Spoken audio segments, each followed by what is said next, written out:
universitaria.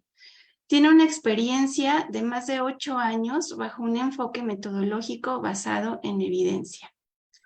Tiene la licenciatura en psicología con campo de profundización en necesidades educativas especiales por la Universidad Nacional Autónoma de México y ha participado en diversos cursos, congresos y coloquios nacionales e internacionales, así como en escuelas y hospitales. Entonces, dejo con ustedes a la maestra Carmen Miranda.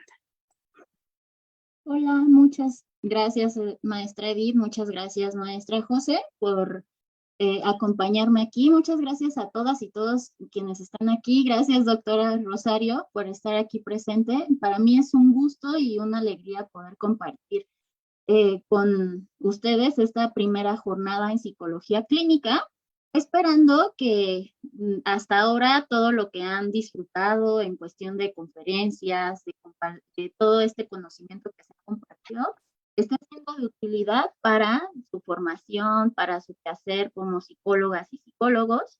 Y bueno, pues como ya lo mencionó la maestra Edith, mi tema es casos que se requieren canalizar al servicio de neuropsicología.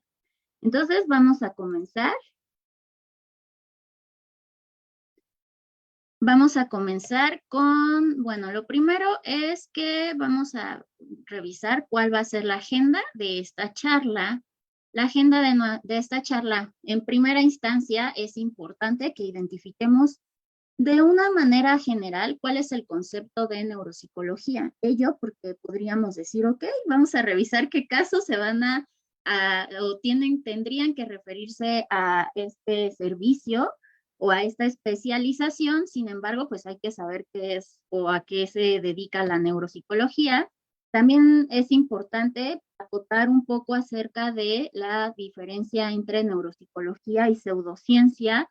Finalmente, bueno, además, identificar el alcance de la neuropsicología y ahora sí, cuándo canalizar con todo este conocimiento previo, la identificación de cada uno de este conocimiento previo, abordar o identificar cuándo podemos canalizar. Para ello vamos a comenzar con lo que es la neuropsicología. Bien, la neuropsicología entra en una rama muy grande o en un grupo de ciencias muy grande que se conoce como neurociencias. Permítanme un momento, por favor. Este grupo de neurociencias, pues justo como lo dice su prefijo, se encarga del estudio del sistema nervioso. Puede ser, de acuerdo con el tipo de neurociencia, pues puede ser el sistema nervioso central, sistema nervioso periférico o alguna parte de manera en específica.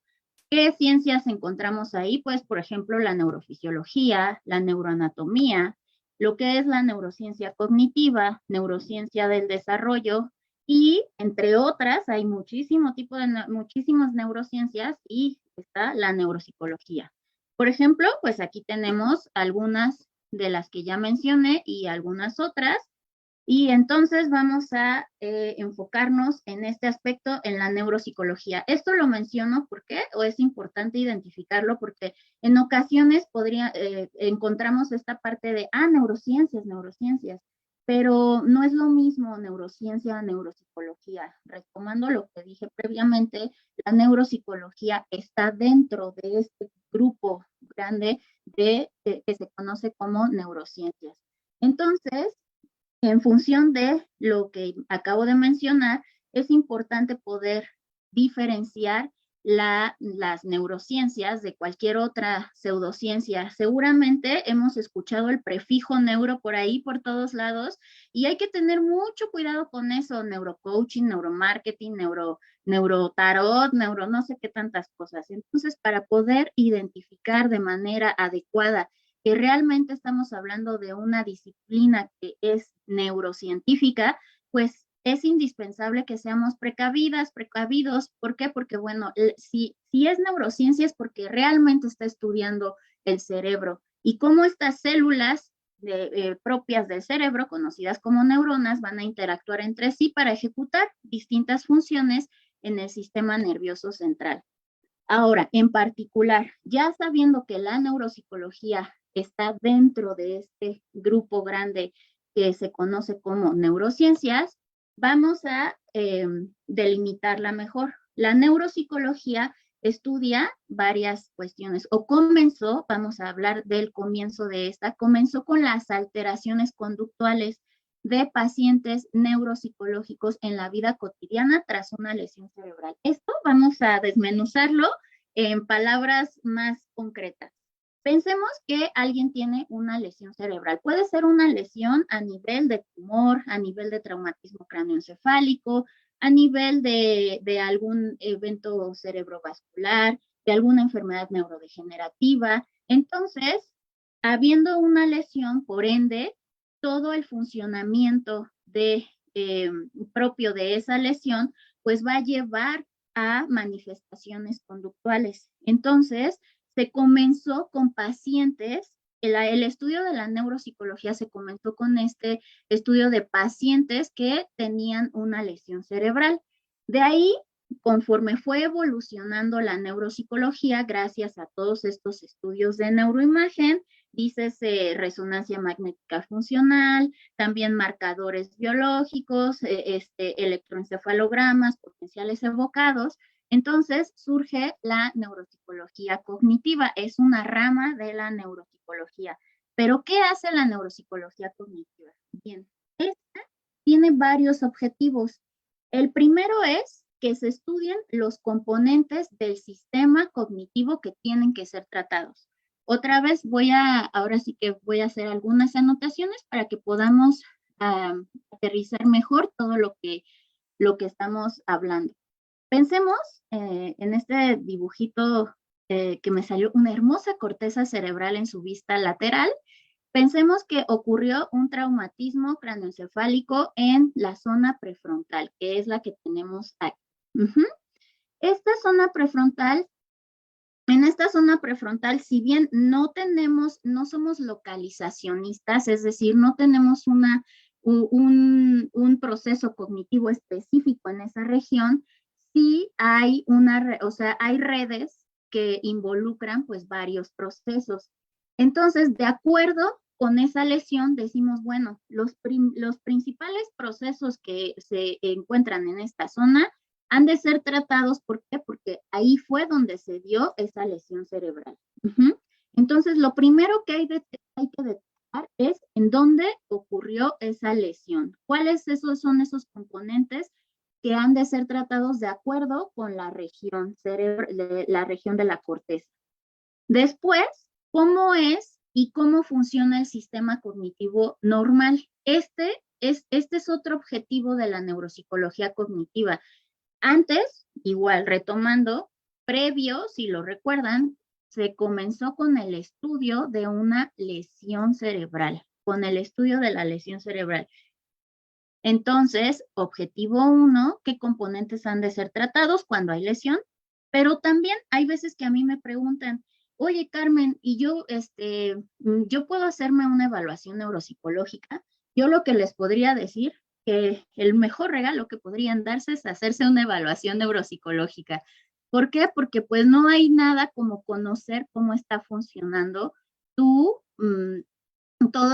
todos tus procesos cognitivos y de ahí entender cómo se están manifestando en términos de conducta y también pues con todo el contexto en el que estás inmersa o estás inmerso. Por lo tanto, pues no solo es, el estudio de este funcionamiento del sistema nervioso central, no solo es cuando hay una lesión, no requiero no requiere una evaluación neuropsicológica solo cuando tengo una lesión, sino también pues para cuando está funcionando bien. De hecho, cuando tenemos esta normalidad se puede partir para poder tener parámetros, hablando específicamente del neurodesarrollo, para poder tener parámetros de lo que se espera de acuerdo con cada etapa de la primera infancia.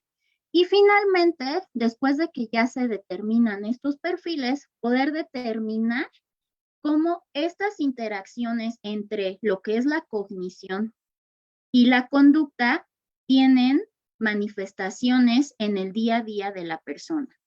Es decir, nosotros obtenemos un perfil cognitivo, como está, ahorita voy a mencionar, en un momento voy a mencionar a qué me refiero con perfil cognitivo, Y en función de ese perfil cognitivo, nos vamos a explicar cómo se manifiesta eso en la conducta de la persona, ¿sí? Retomando ello, vamos a tomarlo en cuenta, es estudiar los componentes del sistema cognitivo que han de ser tratados, es decir, que están alterados, pero también estudiar cuando hay un funcionamiento típico. Y finalmente, hacer una correlación entre la conducta y el funcionamiento del sistema nervioso central. Para poder entender mejor cómo es que se dio todo esto, en el estudio de la neuropsicología me gustaría mencionar justo el caso de Phineas Gage. Este caso es muy interesante y lo retomo, lo menciono, porque es un caso que es muy conocido, o sea, es el caso más conocido en nuestra área. Él, este, este hombre, Phineas Gage, era un capataz de construcción de los ferrocarriles. ¿Y qué sucedió? Bueno, pues que sufrió un accidente muy feo por ahí del 1840, 48, alrededor de esas épocas. Y pues bueno, tuvo este accidente y sobrevivió. ¿Pero qué pasó? Pues él tuvo cambios en la personalidad y en el carácter asociados a su herida. Entonces estamos viendo como el curso topográfico y anatómico de cómo tuvo esta herida esta persona. Y bueno, pues entonces se abrió un campo de estudio de acuerdo con la relación entre las lesiones cerebrales y el comportamiento. ¿Qué sucedió? Pues bueno, esta barra enorme que estamos viendo aquí penetró, bueno, lo que se ha sugerido es que esta barra penetró en su cráneo, tomando este curso que estamos viendo aquí, y ¿qué empezó a pasar? Pues que comenzó a tener estos cambios en su carácter y también en la conducta.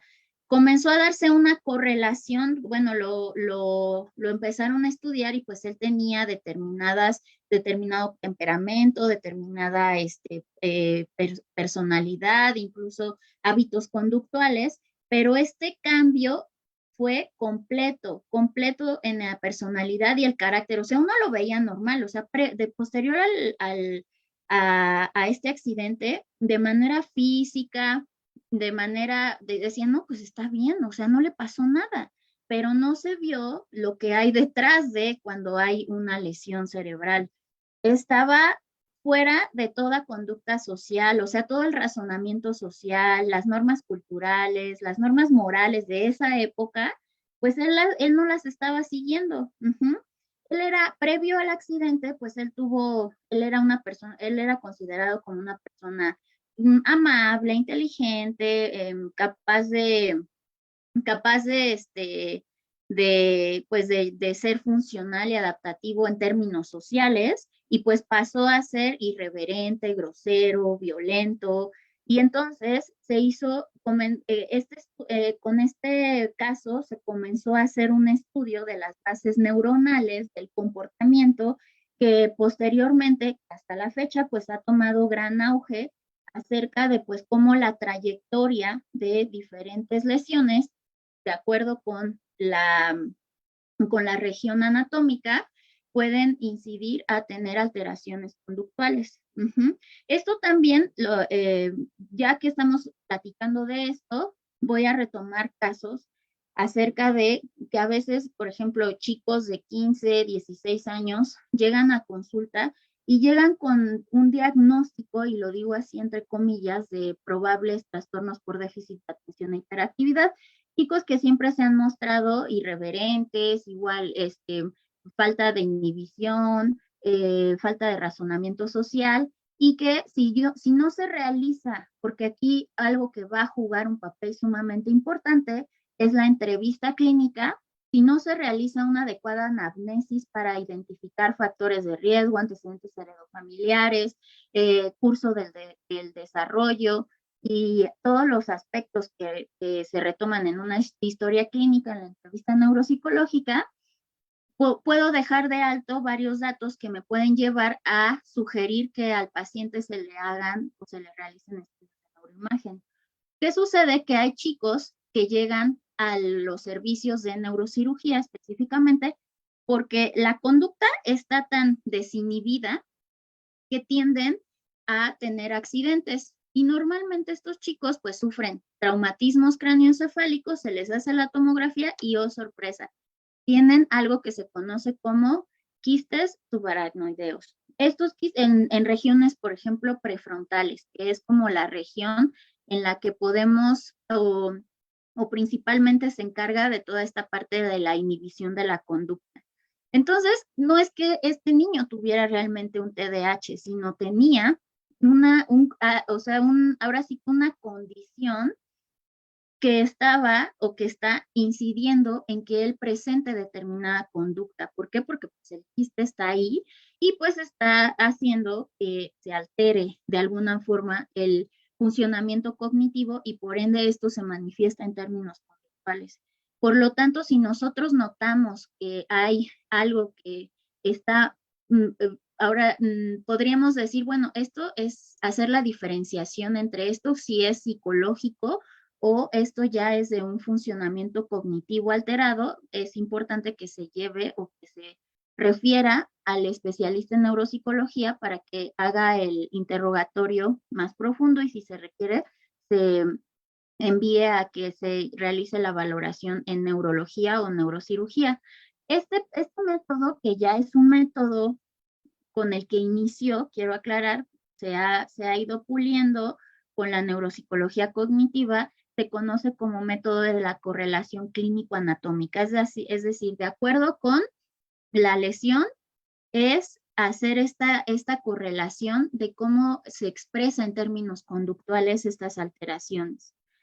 Entonces, con lo anterior, hay que recordar nuestros 3 objetivos principales de la neuropsicología, que son determinar qué componentes han de ser tratados, es decir, qué componentes están obteniendo alguna dificultad, algún déficit, y pues son los que se tienen que tratar, pero también determinar qué de esos componentes, o sea, esto se determina en una sola persona, o sea, no estoy hablando de que entonces en unas personas componentes sean tratados y en otros no, o sea, en la misma persona, otra vez retomando como casos, puede llegar un pequeño de 8 años y lo que se tiene que tratar es el lenguaje expresivo específicamente, el lenguaje y la atención específicamente. Sin embargo, pues sus habilidades perceptuales están de manera adecuada. Entonces, no solo es como de, me voy a enfocar en lo que tienes deficientes, sino me voy a enfocar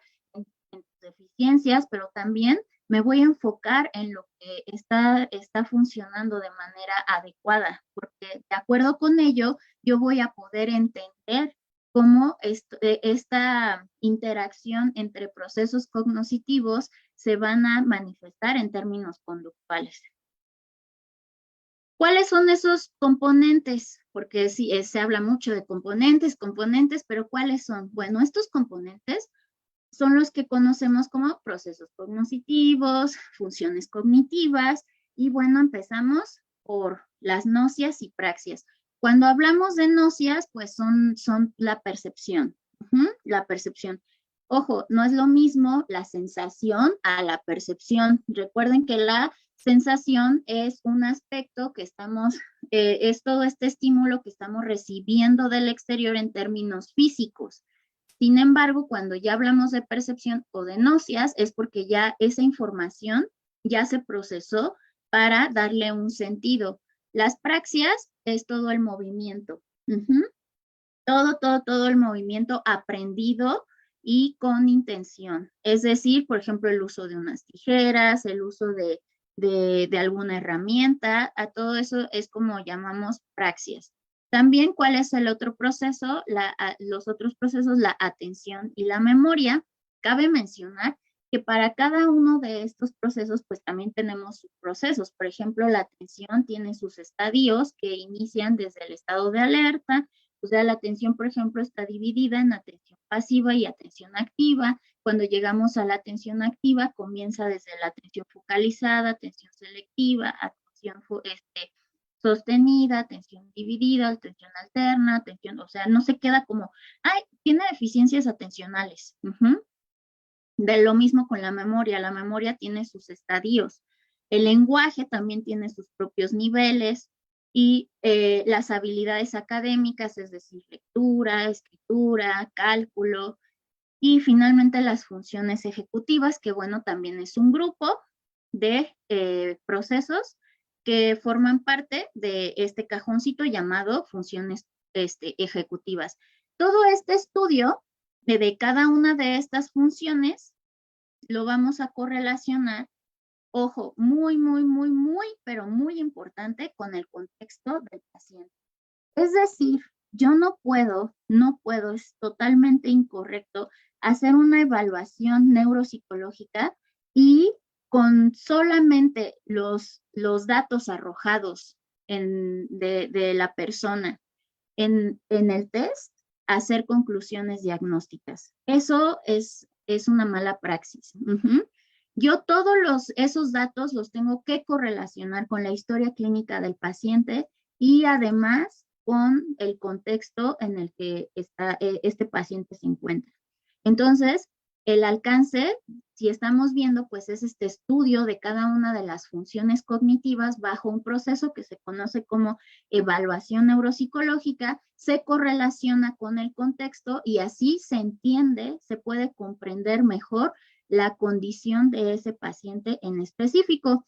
Esto me lleva a que se pueda incidir en el ámbito educativo, en el ámbito de la docencia, en el ámbito de la investigación y bueno, lo que nos concierne en esta jornada, que es el ámbito de la clínica. Aquí tenemos, por ejemplo, otro caso de una enfermedad de un paciente que padeció una isquemia cerebral izquierda que lo llevó a tener una fascia transcortical motora y por lo tanto, pues el paciente tiene esta fascia transcortical motora, pues cómo se presenta con dificultades en la fluidez en la expresión, que se caracteriza principalmente por errores cuando se repiten, la lectura, en el lenguaje espontáneo. Bajo la evaluación neuropsicológica se determina este diagnóstico y se lleva a cabo la rehabilitación a que solo se quedara con la isquemia cerebral izquierda que padeció y se queda ahí y ya no se determina el perfil cognitivo, ya no se da la rehabilitación y es muy probable que este paciente pues no regrese a la funcionalidad como se esperaba después de que sí tuviera una rehabilitación. Ahora, con esto, con todo lo anterior, vamos a platicar ahora sí de cuándo canalizar. ¿Cuándo podríamos canalizar a un paciente si nosotros somos psicoterapeutas? Bueno, si estamos tomando en cuenta que prácticamente todos los déficits cognitivos están presentes en todos los trastornos, en todos. O sea, uno podría decir, pero ¿en cuál? O sea, si nos vamos a la lista, a nuestro índice del DSM-5, a nuestro índice de la CIE, pues podemos darnos cuenta que cada uno de estos trastornos tienen una base neurobiológica y presentan déficits cognitivos. Entonces, para trastornos del neurodesarrollo, dícese el más conocido, que es el trastorno por déficit de atención e hiperactividad, trastornos, o sea, todo lo que conlleva trastornos del neurodesarrollo, trastornos de la ansiedad y depresivos, trastornos más bien el trastorno obsesivo compulsivo, trastornos de la conducta alimentaria, el trastorno bipolar, el espectro de la esquizofrenia, también personas, como ya lo mencioné previamente, personas que han sufrido algún evento vasculocerebral o cerebrovascular, también personas que han sufrido algún traumatismo craneoencefálico, trastornos neurocognitivos, como todos estos trastornos de enfermedades neurodegenerativas, algún tipo de demencia, algún tipo de infección, por ejemplo, COVID, un COVID grave que haya desencadenado un trastorno neurocognitivo leve, entra aquí también por todas las personas que han tenido o han padecido un COVID grave, se recomienda muchísimo una evaluación neuropsicológica porque ya se ha reportado que las personas que lo han padecido pues presentan déficits cognitivos, personas que tengan o hayan tenido algún tumor cerebral, trastornos relacionados con trauma, específicamente, bueno, por mencionar algunos, estrés postraumático, trastornos del sueño y la vigilia, trastornos de la personalidad, por ejemplo, un trastorno de la personalidad límite y así sucesivamente. Todo trastorno tiene un déficit cognitivo y por lo tanto se sugiere que se le realice a la persona una evaluación neuropsicológica. ¿Por qué? Aquí voy a dar un ejemplo y voy a mencionar algunos otros. El primer ejemplo, pensemos, todas y todos pongámonos en nuestro curul de psicólogas o psicólogos clínicos, estamos recibiendo a nuestro paciente y le preguntamos, dime, ¿qué te trae aquí? Mi motivo de consulta es, ¿sabe qué, doctora? No puedo dormir y cuando concilio el sueño no logro mantenerlo por más de una hora. Llevo así ya más de 6 meses, o sea, no puedo, me siento cansada, tengo muchos problemas para ello. Y bueno, de acuerdo con, ya hicimos todo un interrogatorio y determinamos que tiene un trastorno de insomnio. Continúa el speech de nuestro consultante. Y entonces me equivoco en el trabajo, no tengo tolerancia con mis compañeros en la oficina y además hay veces ya, o sea, definitivamente ya hay veces que no comprendo lo que me pide mi jefe.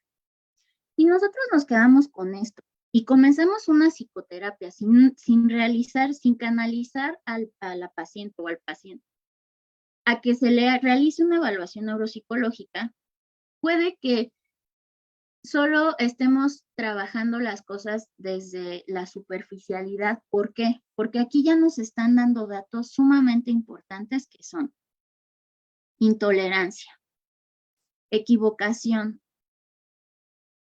falta de comprensión. ¿Por qué? Porque ¿qué es lo que tengo que hacer? Tengo que investigar qué es lo que está causando esto. ¿Cómo?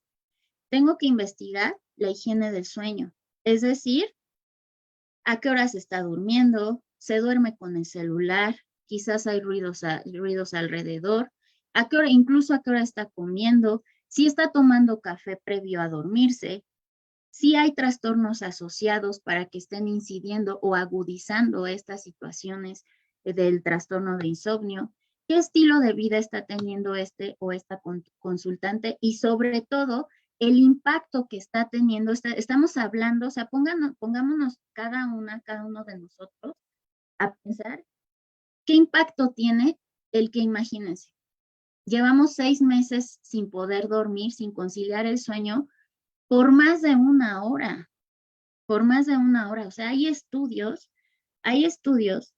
que demuestran que cuando sucede esto, a donde se va directamente a afectar en los procesos cognitivos es en la atención y la memoria. Entonces, si me regreso a esto y acabo de mencionar que es atención y memoria, ¿qué voy a hacer? Pues bueno, en primer momento lo que se indaga en el aspecto de neuropsicología es, vamos a ver cómo está la higiene del sueño. Vamos a hacer un esquema de toda esta parte de tus hábitos, tu estilo de vida, si hay trastornos asociados. En este ejemplo hipotético podríamos mencionar la cuestión de la ansiedad, que pensemos que este consultante también tiene un trastorno de la ansiedad generalizada. Y además, todo esto, ¿cómo está impactando a nivel de las funciones cognitivas? Entonces, ella o él puede que no esté entendiendo, ¿por qué no entiende? Ahora sí que valga la redundancia, ¿por qué no comprende lo que su jefe le pide? ¿Por qué se está equivocando en el trabajo? Bueno, yo te hago una evaluación en la que investigo cómo están cada uno de tus subprocesos en términos atencionales y en términos nésicos. Vamos a ver cómo está tu estado de alerta, cómo está tu atención focalizada, cómo está tu atención selectiva, cómo está tu atención sostenida, cómo está incluso tu control inhibitorio y también se está desarrollando todos tus estadios de la memoria. Al hacerte la evaluación, determino que realmente sí estás teniendo alteraciones en estos procesos, en la atención y la memoria. Y por lo tanto, al tener alteración en la atención, eso te lleva a que te estés equivocando con frecuencia. Como te estás equivocando con frecuencia y además también en la evaluación se detectó que tienes un poco de fallas en la flexibilidad cognitiva, en la capacidad inhibitoria, entonces esto te lleva a la intolerancia. Y si ya estamos hablando que en términos fisiológicos también la ausencia o la privación del sueño profundo lleva a la irritabilidad y lo correlacionamos con tu falta de flexibilidad cognitiva. Bueno, no falta, con tu dificultad en la flexibilidad cognitiva, con tu dificultad en la inhibición, con además que te cuesta trabajo la comprensión, porque toda esta cuestión de abstracción también saliste bajita, pues te lleva a mantenerte en este círculo. Todo esto, ¿quién lo trata?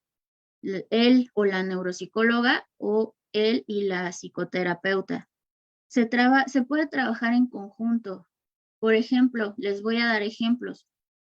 Varias y varios colegas psicoterapeutas envían a sus pacientes, se obtiene todo este perfil cognitivo y se les explica, mira, ¿sabes qué? Tu paciente tiene fallas en la flexibilidad cognitiva, le cuesta inhibir, tiene dificultades en la comprensión, tiene dificultades atencionales por la privación del sueño. Entonces, no solo basta darle herramientas en términos, por ejemplo, de que me ha pasado a escuchar, escucha musiquita antes de que te duermas y con eso se te va a quitar. Imagínense que se dé una recomendación así. Cuando estamos hablando de que ya hay un impacto grande en las funciones cognitivas por esa privación del sueño. Y lo que va a pasar es que si no se modifica, o sea, después de que ya indagamos en la historia clínica y nos estamos dando cuenta que tiene insomnio, muchas veces me pasa que leo a veces así en Facebook, ¿no? Tengo insomnio y es la 1 de la mañana y digo, ¿cómo no vas a tener insomnio si tienes el teléfono ahí a la 1 de la mañana? Entonces, es enseñar higiene del sueño, es identificar que consultantes identifiquen cuáles son todas estas actividades o conductas que están llevando a cabo que están incidiendo en lo que están presentando y también determinar si no hay otra cuestión más médica que también esté promoviendo o agudizando esa condición o esa queja del motivo de consulta. Pero aquí también lo importante es poder detectar cómo ese motivo de consulta ya está teniendo un impacto sobre su cognición, sobre su funcionamiento. Y así como hicimos este breve esquema, se puede hacer con cualquier otra condición. Otro ejemplo es que sobre todo es donde yo le doy mayor importancia o mayor peso, es que es muy importante que a las personas se les pueda realizar un perfil acerca de cómo tienen la cuestión de la abstracción en los conceptos, tanto desde el aspecto verbal como desde el aspecto perceptual. ¿Por qué? Porque muchas veces les enseñamos técnicas, les damos técnicas que tienen que ellos abordar o seguir. Por ejemplo, vamos a dejar algo, lo voy a, así por decir algo, es la técnica de autoinstrucciones. Te voy a enseñar autoinstrucciones. Y puede que yo le esté yo haya diseñado una sesión muy bonita para mi paciente para poder diseñar, que él aprenda autoinstrucciones y por ende adquirir X hábito, pero no lo va a lograr. ¿Por qué? Porque este paciente tiene dificultades en la abstracción de conceptos. Entonces hay veces que determinadas técnicas o determinado discurso que nosotros o nosotras tenemos como terapeutas no se pueden aterrizar en términos cognitivos porque el paciente no cuenta con esos recursos cognitivos. Por ello es la importancia de obtener el perfil de cómo está funcionando la mente. Y también me gustaría como hacer hincapié que no es que sea así como tal un esquema de la mente, sino es una correlación de acuerdo a lo que se observa en términos clínicos, en términos psicométricos y de acuerdo con la historia clínica y contexto de ese paciente. Otro caso, por ejemplo, cada uno de estos trastornos, de estas condiciones que mencioné anteriormente, los trastornos de la personalidad, los trastornos de la ansiedad, los trastornos de la conducta alimentaria, los trastornos del neurodesarrollo, cada uno de esos trastornos tienen un perfil cognitivo. Por ejemplo, los trastornos de la ansiedad se caracterizan mucho por una dificultad en la flexibilidad cognitiva. Entonces, hay que trabajar mucho, o sea, sabiendo eso, hay que trabajar la flexibilidad cognitiva para que después se pueda incidir ya de manera específica en términos psicoterapéuticos y haya mayor adherencia en el tratamiento. Hablando de los trastornos del neurodesarrollo, específicamente del trastorno por déficit de atención e hiperactividad, normalmente me dicen, es que yo tengo TDAH y pregunto, ¿por qué dices que tienes TDAH? No es que tengo esto y esto y esto. Mira, ¿sabes qué? Los criterios que tú observas en los manuales, en el DSM, en la CIE, son criterios. Sin embargo, hay perfiles y cada persona, juntemos a varias personas que tienen ya como tal el diagnóstico de TDAH y cada una de estas personas tiene un perfil distinto. Puede que tú tengas más dificultades en la planificación que en la flexibilidad cognitiva. Puede que tú tengas más dificultades en términos de inhibición conductual, pero está súper bien en flexibilidad cognitiva.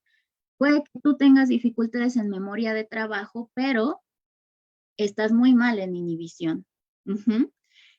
Y, por ejemplo, pacientes que refieren este trastorno por déficit de atención e hiperactividad, y hablando de pacientes ya adultos, que el diagnóstico, claro que también se puede dar en la edad adulta, no tienen estos perfiles y así los están abordando en términos psicoterapéuticos. Y digo, ¿cómo se puede abordar algo si no tengo el perfil de cómo está funcionando esta persona? Entonces, ¿por qué? Recordemos, de acuerdo en cómo está funcionando cada uno de estos procesos cognitivos va a impactar en cómo me voy a comportar, en cómo se va a manifestar mi conducta, que también influye muchísimo el contexto en el que me desenvuelvo. Por lo tanto, de acuerdo con cada uno de estos objetivos que mencioné previamente, pues es que uno dice, bueno, el motivo de consulta es un trastorno del sueño, un probable espectro de la esquizofrenia, un probable trastorno bipolar, una situación de psicosis, una adicción, un trastorno de la conducta alimentaria, pero aquí lo importante es, ya tienes un probable tal. Ahora, como este probable tal se está caracterizando en términos neurobiológicos, en términos de funcionamiento cognitivo, y esto cómo se está manifestando en términos conductuales para que también se pueda explicar cómo te estás desenvolviendo en tu día a día. Uh-huh. La respuesta a cuándo canalizar son varias.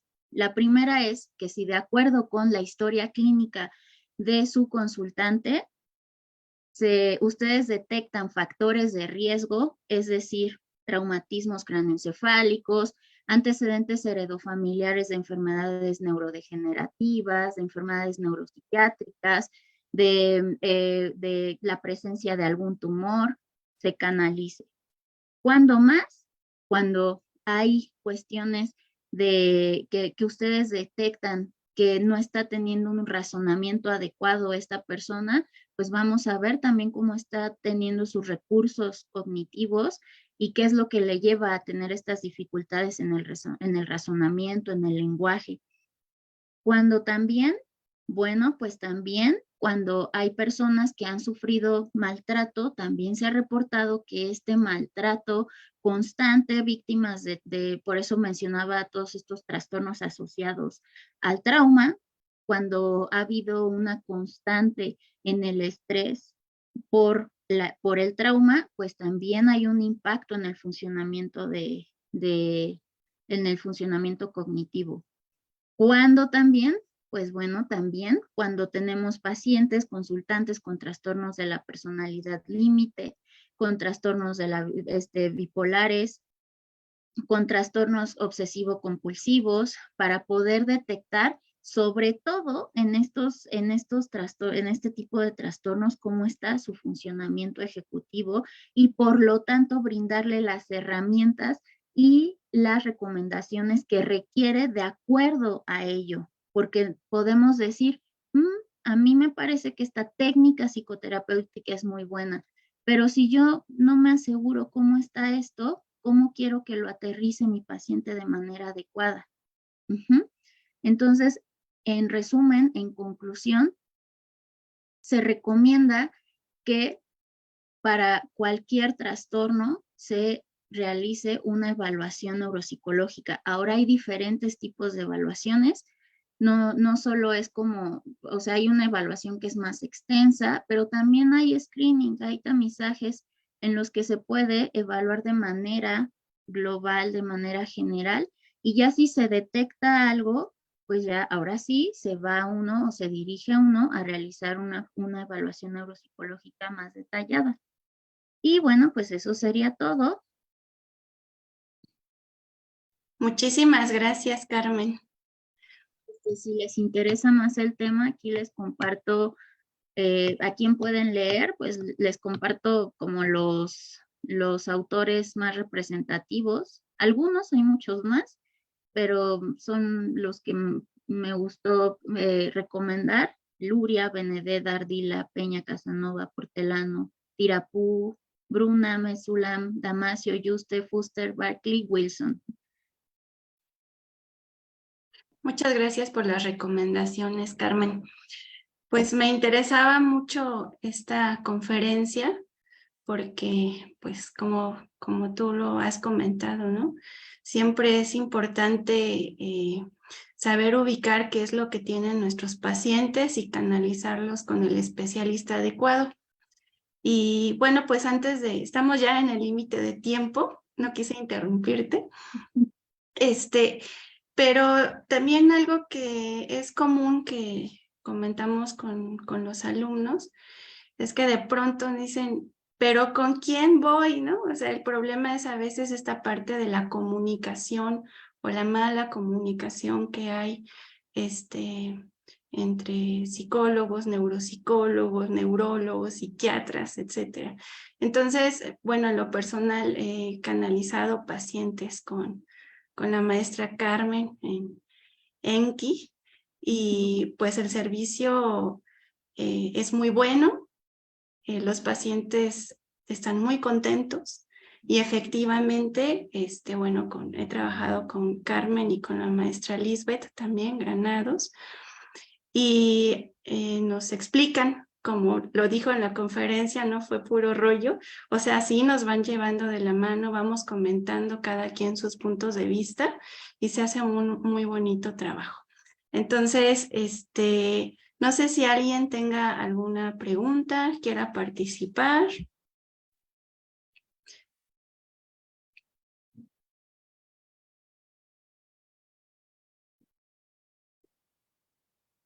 Jaime Trueba. Sí, en el chat. Sí, dice una pregunta muy sencilla. ¿Qué lugar le otorgaría a las neurociencias en la formación del psicólogo, concretamente en los planes de estudio? Ahora sí que no es porque yo esté estudiando eso, pero sí, así es no es porque sí, pero digo, no es porque no, pero sí. pero sí le brindaría un lugar muy importante. ¿Por qué? Porque, como lo mencioné previamente, al final nosotros, o sea, es un todo, porque para nada quiero como caer en el neurocentrismo, es un todo en el sentido de que hay que entender el contexto de la persona, el sistema de la persona, la psique y también cómo está en términos neurobiológicos. Por esto que les comentaba, si nosotros tenemos bases de las neurociencias, podemos tener mayor criterio para poder determinar, como previamente lo mencionó la maestra Edith, de poder determinar en qué momento puedo enviar a este consultante con el servicio de neuropsicología. Entonces, sí le brindo un lugar importante y relevante y trascendente a la formación de los y las futuras psicólogas, porque de ello conlleva a tener el criterio para poder determinar en qué momento se requiere de este servicio o de esta especialidad. Muchas gracias, Carmen. Y le damos la palabra a Sandy, por favor. Sí, buenas tardes.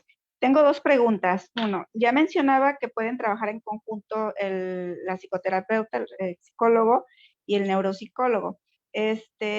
¿Trabajan de manera conjunta, o sea, por ejemplo, la misma semana con los dos especialistas o van alternando la atención?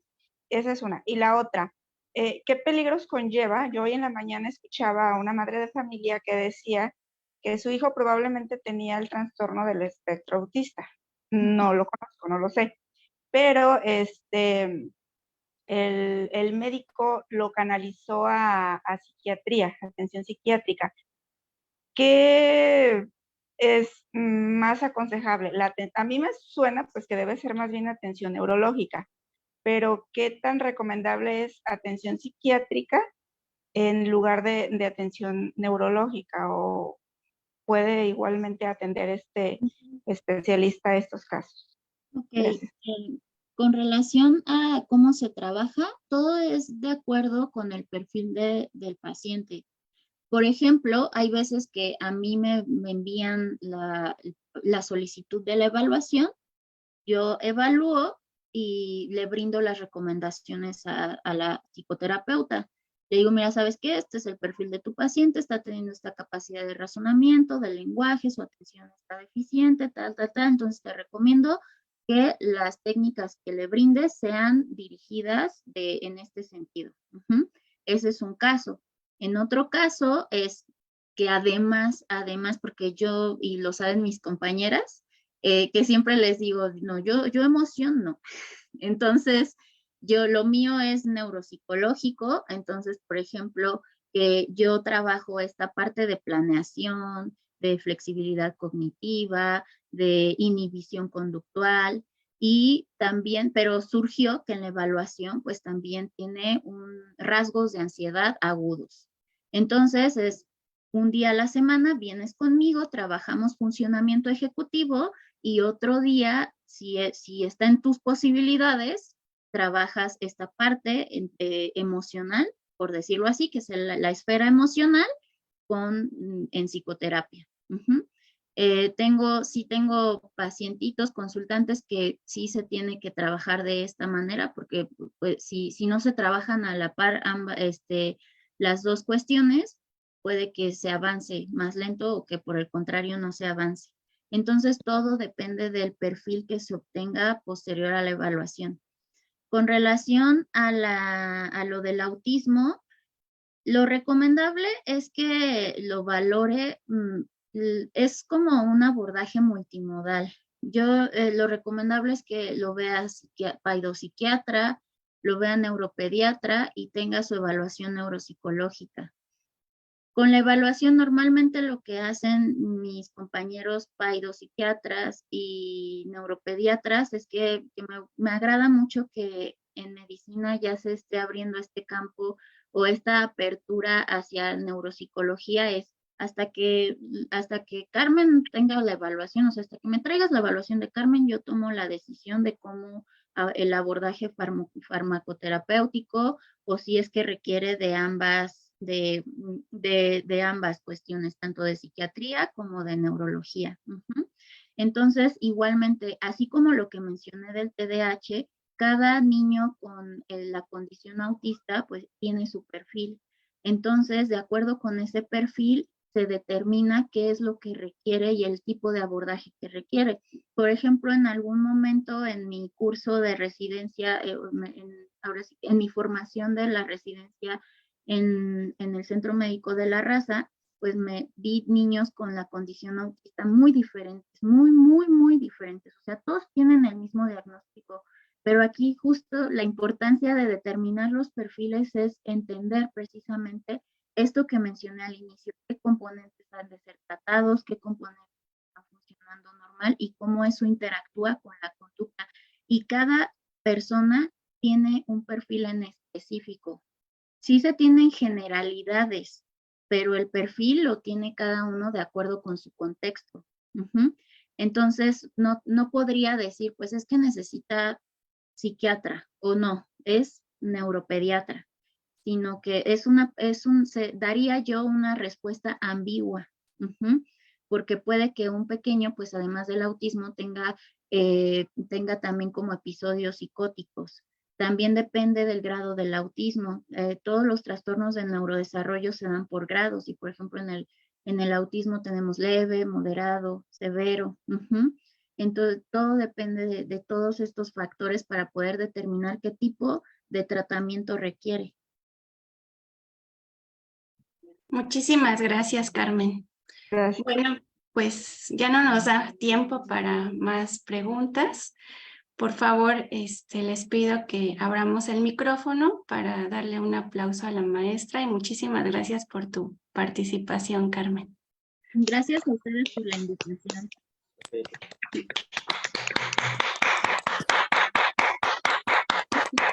Tus datos, Carmen, ya anotaste tus datos porque hay una persona que quisiera contactarte. Sí, voy a compartir rápidamente. Aquí está. Sí se compartió ya la pantalla. Sí, ok, gracias. Muy bien, para que los tomen y ya te pueden hacer las preguntas. Si se quedaron con algunas dudas, seguramente. Y con gusto me pueden escribir y con gusto les respondo todas las dudas que tengan. Igual este es WhatsApp también.